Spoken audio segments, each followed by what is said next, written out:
do with that, Andrew? Why'd you mark it out like that? I don't understand. Why didn't you come on up with it? All right, so here we are. This will be part 2 of the install overview, and we're calling it an overview because obviously we're not doing a step-by-step install. So what we're going to do tonight is cut this hole out a little bigger over here so that we can get this piping in. What's happening right now is the pipe can't slide back far enough in this hole.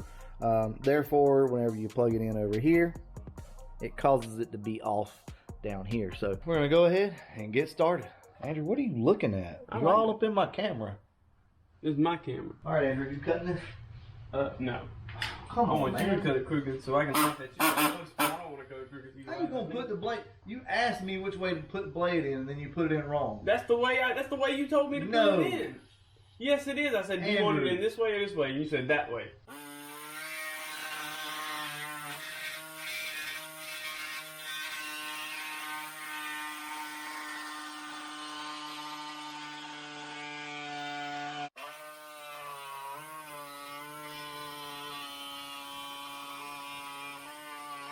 Look at that cut, fellas. That is right on the line. I wasn't cutting on the line.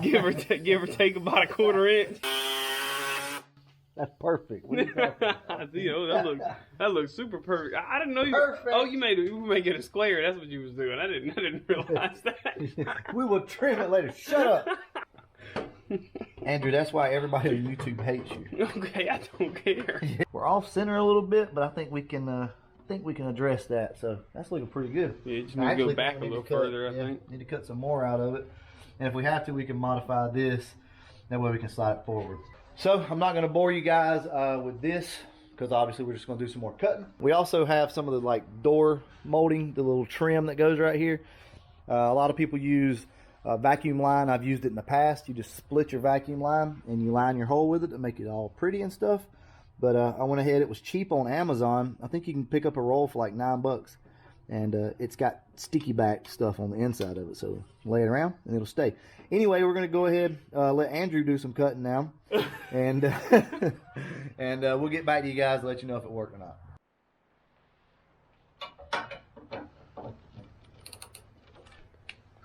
They're doing all the work like always. You ain't doing nothing. If it wasn't for me, this channel would run into the ground, man. Andrew don't want to touch the fiberglass. He'll break your arm.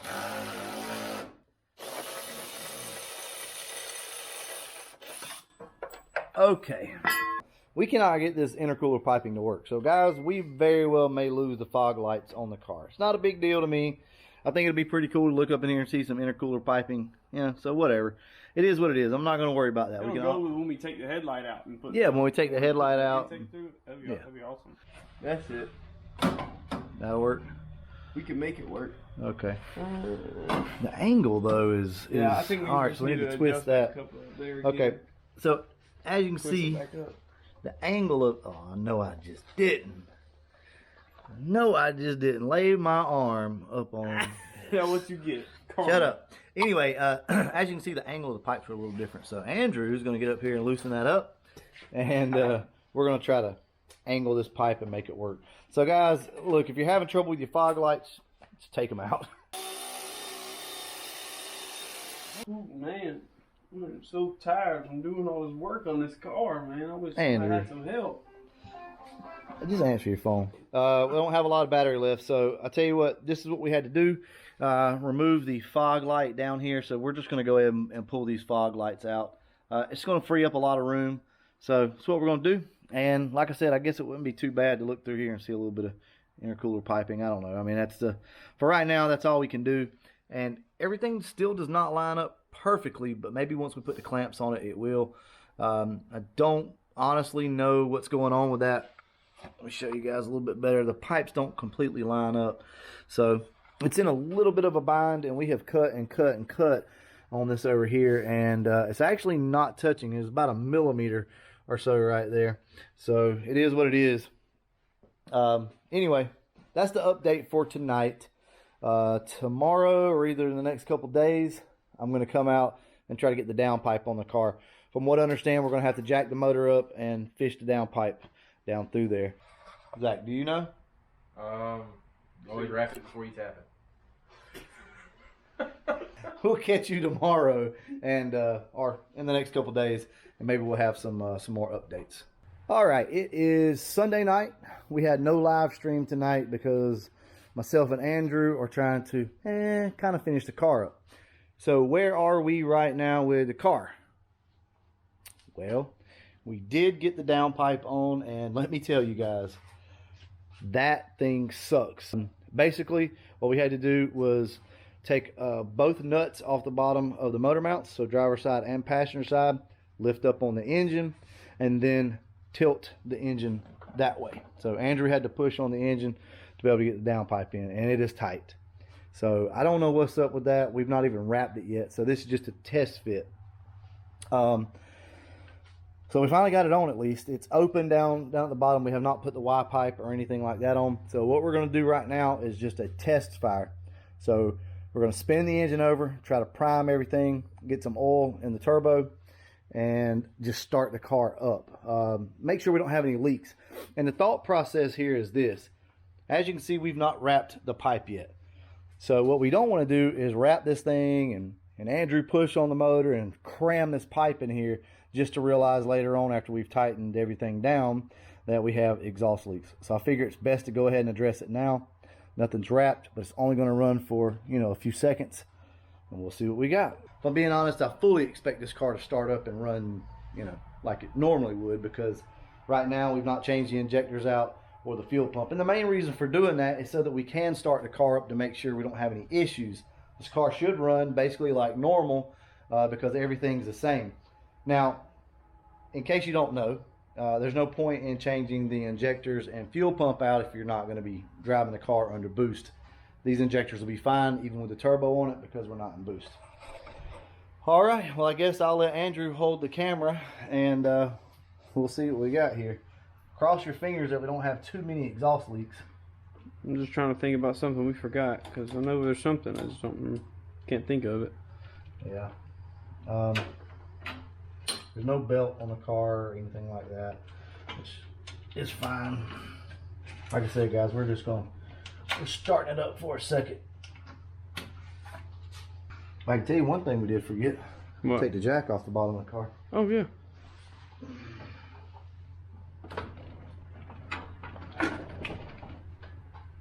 Boy, we had it up there, didn't we? So that gave us a bunch of room down there. Really? Yeah. It's a little nerve-wracking, I'm not gonna lie. I mean, even though really nothing's changed. Oh yeah, we need to take this intercooler piping off to let it breathe. First off, let's spin the engine over and get it primed. Let's get some oil in the turbo.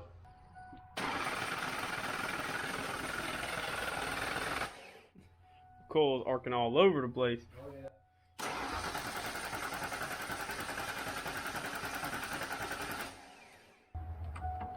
There we go. Ready? Yeah. I reckon.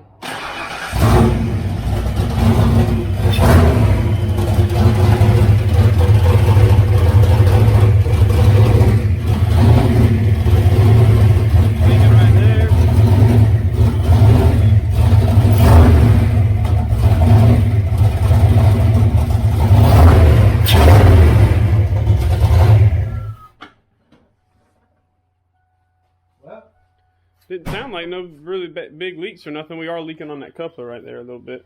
Okay. I saw it puff a little bit of smoke out of it. Okay. Well, guys, there is the first fire. I know that's not probably what you guys wanted to hear, but that's the first fire. And we're not going to get the car super hot because we've got to get right down here, pull this off, and put the turbo blanket on. All right, get with you guys in a few. One of the worst parts of this whole thing is getting that downpipe in. Now, I do want to say this. If you don't have an AC, it's going to be a lot easier. So your dryer over here really kind of gets in the way of everything. But you can work around it. It's not horrible, but you're probably going to need some help. So you're going to need somebody. You're going to need to lift the engine up and then get somebody to push the engine over so that you can snake the downpipe in. You can also put it in from the bottom because we did that also. So Andrew had to go home. He's got to work, got to get up early in the morning. So we didn't have time to take our time. That's why I didn't show you guys putting the downpipe in. But listen, it's pretty simple. You can leave all of this on, like your throttle body and your intake. You can leave all that on, but the motor does have to be jacked up and then tilted to the side a little bit. So once you do that, you just snake the downpipe in, clamp it up. So so far we only have one leak over here. Seems to be buttoned up really good. Everything else, the headers seem to be fine. We have one leak down here on the driver's side V-band clamp on the bottom of the header on the crossover. That's easy to get to, no issues there. I'll just loosen everything back up and tighten it up, you know, kind of evenly. So we got a little bit of work left to do, but not a lot. We are definitely in the short rows, and guys, I'm excited. This thing sounds really good so far. I do have to finish putting the exhaust on. This right here was a no-go, guys. It was a no-go.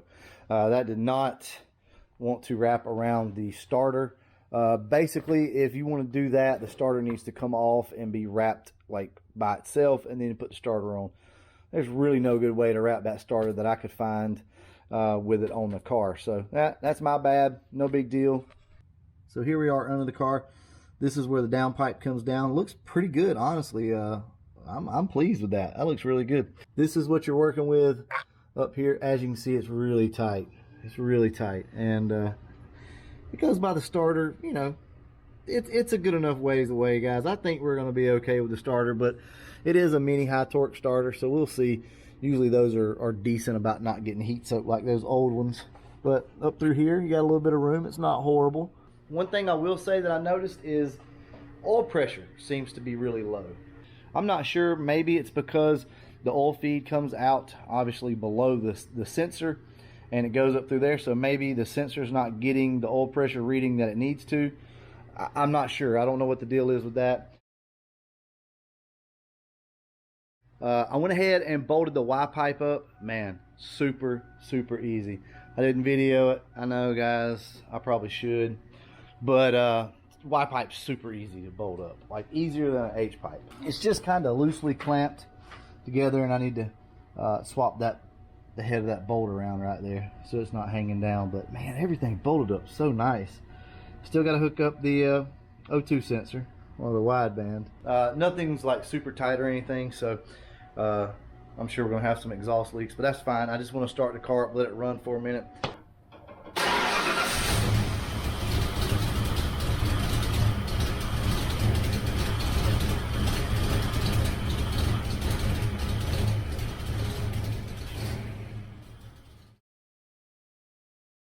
So as you all know, last night we started the car up for the first time and didn't really have any issues to speak of other than, well, one major issue, I guess. Didn't have any oil pressure.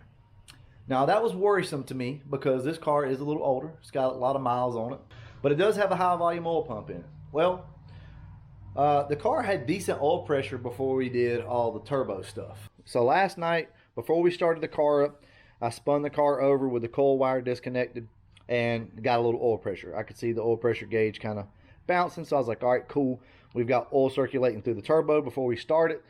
So let's go ahead and give this thing a go. Well, I started the car up and the oil pressure went up and then just kind of fell off. I got down there, I tweaked with stuff, I messed with stuff, I started reading online. So if you don't know, with a turbo like this, you're gonna lose a little bit of oil pressure because essentially this is an oil leak. So you're gonna lose a little bit of oil pressure. That's a good tip, I guess, if you guys don't know. So expect that. Well, I was cool with losing a little bit of oil pressure. No issue, but this thing was sitting on 0.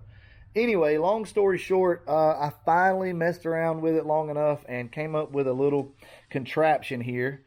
Everything was closed. It was like 12 o'clock last night, so I rigged up something and it worked just fine. It's just a makeshift gauge, right? I needed to know if we had oil pressure. Well, guys, you'll be happy to know we have plenty of oil pressure.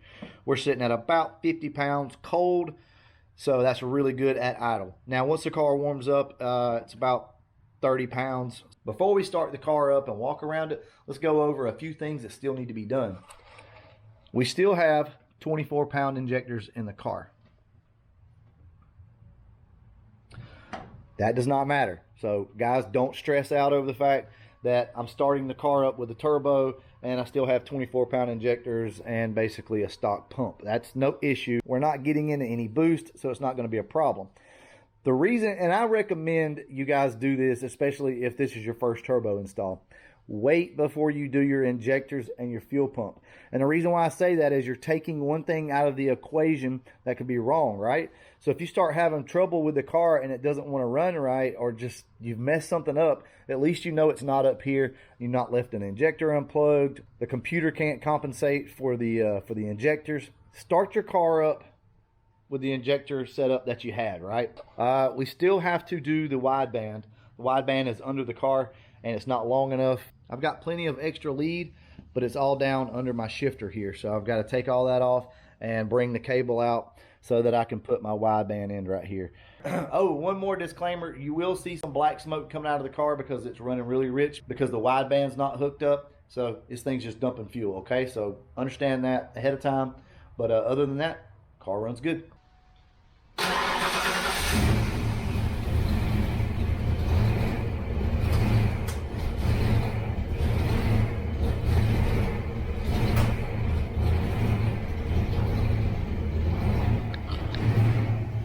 There is the smallest leak up front.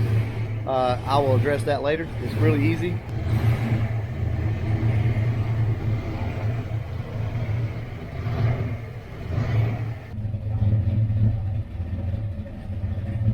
All right, that's enough of that. I really got to get this wideband hooked up because this thing is running stupid rich.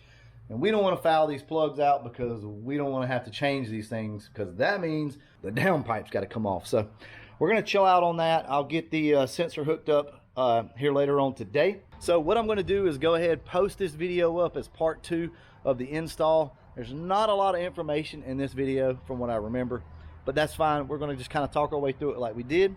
We may do a part 3, but guys, there's really nothing left. There's not much left to do. I think the next part will be the tuning aspect of it. Let me go ahead and show you guys underneath the car, show you how the exhaust fit. By the way, the exhaust fit really, really good on this thing.